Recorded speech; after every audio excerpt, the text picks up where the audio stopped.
ሲህር ተደርጎባቸው ሊሆን ይችላል። ከዚህ በመቀጠል ከነዚህ ችግሮች መዳኛ ወይም መጠበቂያዎችን እናያለን። በመጀመሪያ ደረጃ የሸይጣን ምርጫ የሆኑና እሱን የሚስቡ ነገሮችን በሙሉ ከቤታችን ማስወገድና አላህ Subhanahu Wa Ta'ala በብቸኝነት በማምለክ ከእንደዚህ አይነት ሲህሮች መዳን ከፈለጋችሁ እነዚህን የመጀመሪያ ተግባራችሁ ታረጋላችሁ። እነዚህ ምልክቶች ታያላችሁ። ማንበብ ይቻላል አይቻልም አይደል? እነዚህ ሳሂሮች ወይም ጠንቋዮች የሚጽፏቸው ድግምቶች ናቸው። እዚህ ጋር የምታዩት ባ ሲን ሚም ቢስሚላሂር ረህማኒር ረሂም ተገልብጦ ተጽፎ ነው። ደጋሚዎቹ ይሄ አያተል ኩርሲ ነው እያሉ ይሰጣሉ። ለምሳሌ አንዲት ሴት ከድግምተኞች ይህ ጽሁፍ አያተል ኩርሲ ነው ተብሎ በስጦታነት ተሰጥቷታል። እርግጥ እሷ አላወቀችውም እንጂ የተሰጣት ጽሁፍ ተገልብጦ ሲነበብ ቢስሚላሂር ረህማኒር ረሂም እና ሱረቱል ፋቲሃ ነው። ይህ ድግምተኛ ለምን ይህን አይነት ወንጀል እንደሰራ ወደ በኋላ ነግራችኋለሁ። አንዳንድ ሰዎች ይህን ደሚያጢ ብለው ይጠሩታል። ደሚያጢ ምንድነው ታውቃላችሁ? ደሚያጢ የጂኖች ቋንቋ ማለት ነው። ይሄ የምናየው ጽሁፍም ደሚያጢ የጂኖች ቋንቋ ይሆናል። እዚህ ጋር ተመልከቱ፣ ቢስሚላሂር ረህማኒር ረሂም ተጽፏል። ነገር ግን ብዙ ምልክቶች ነጥቦች ተጨምረውበታል። ምንድነው አናቀውም። ብዙ ጊዜ እነዚህ የጂን ቋንቋ የሆኑ ጽሁፎች የሚጠቀሙት ቁርአንን በመጨመር ነው። አንዳንድ ሰው ባለማወቅ ይህን ጽሁፍ የያዘ ነገር ቢያንጠለጥልና ለምን ይህን አረክ ብላችሁ ብትጠይቁት ጽሁፉ ቁርአን እኮ ነው ሊላችሁ ይችላል። ወይም ደግሞ አላህ የሚል አሊያም አያተል ኩርሲ ጽሁፍ ያለበት በቀለበት መልክ ሊጠቀሙም ወይም ሊሰጡ ይችላሉ።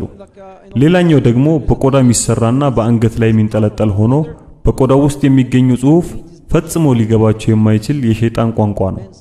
ሰው እንዴት የሸይጣን ቋንቋ አንጠልጥሎ ይሄዳል?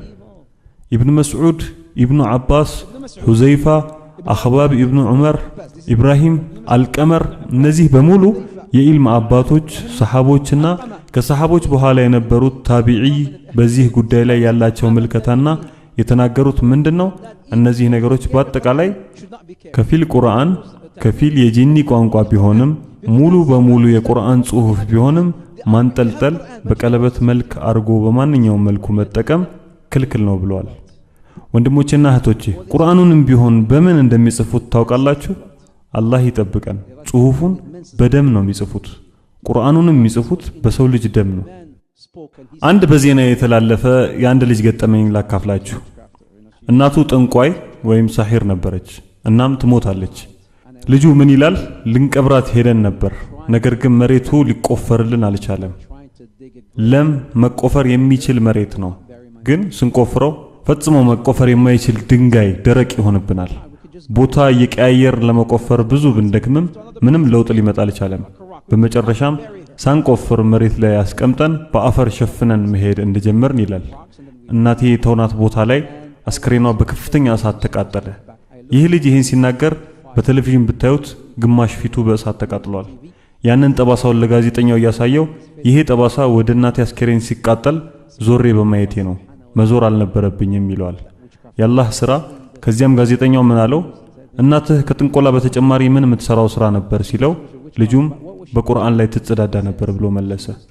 ምክንያቱም ጠንቋይ ሁሉ ከጂኒ ጋር እንደሚሰራና ኮንትራት ውል እንዳላቸው ገልጬላችኋለሁ። በዚህ ውል መሰረት ጂኒው በርካታ መጥፎና የከፋ ነገሮችን ሽርክን ጨምሮ እንዲሰሩ ሊያዝ ይችላል። ከዚህ ቁርአን ላይ ከተጸዳዳችው ሴት የበለጠ ትዕዛዝ በጂኖች የሚታዘዙ ጠንቋዮች ብዙ አሉ። ብዙ ቁርአን ላይ ተጸዳዱ ከሚለው ትዕዛዝ እጅግ በጣም የከፋ ብዙ ትዕዛዞችን አይቻለሁ፣ ሰምቻለሁ። ሲህር ወይም ድግምት በረሱል ሰለላሁ ዐለይሂ ወሰለም ተሰርቶ ነበር። ቡኻሪ ላይ በአይሻ የተዘገበ ሐዲስ ዑበይዱል አሰም የተባለ ይሁዲ ነበር ሲህሩን የሰራባቸው። ከዚህ በፊት የሲህር ምልክቶችን ስጠቅስ ከምልክቶች አንዱ ምስል ወይም ምናብ ማየት፣ ሌላው የማይታየው እይታ ማየት ነው ብዬ ነበር። ረሱል ሰለላሁ ዐለይሂ ወሰለም ይህ አይነቱ ስሜት ነበር የሚሰማቸው። የአላህ መልእክተኛ ናቸው፣ ግን እሳቸው ሲህር ተሰርቶባቸው ነበር። ሱብሃንአላህ። ከዚያ ምን ሆነ? ፈትሐል ባሪ ቡኻሪ ላይ በዘገበው ሐዲስ የሲህሩ አይነት ማበጠራቸው ላይ ነበር የተሰራው። ከዚያ ሲህሩን ግድግዳቸው ላይ በማንጠልጠል ነበር በረሱል ሰለላሁ ዐለይሂ ወሰለም ላይ ሲህር ለመስራት ያቀዱት። ግን መላእክቶች በመምጣት ሲህሩ የት እንደሚገኝ በነገሯቸው መሰረት ከሰሃቦቻቸው አሊም በመላክ ሲህሩን ካስመጡ በኋላ ሊያከሽፉት ችሏል። ከዚያ በኋላ አልহামዱሊላህ ወደ ቀድሞ ጤናቸው ሊመለሱ ቻሉ። This is called waraq as-sidr. جنوب ورق السدر ሌላው የሲህር መፍትሄ የሲድር ቅጠል ታውቃላችሁ? በአረብ ባዛር ወይም በህንድ ባዛር ልታገኙት ትችላላችሁ። እርጥቡ ቢገኝ ይመረጣል። ካልተገኘ ደረቁን ቅጠልም በማድቀቅ ወይም በመፍጨት ሁሉንም ለመታጠቢያ በተዘጋጀው ውሃ ላይ በመጨመር የዚህን አይነት መድኃኒት ያጠብኩበትን አንድ ልጅ አስታውሳለሁ።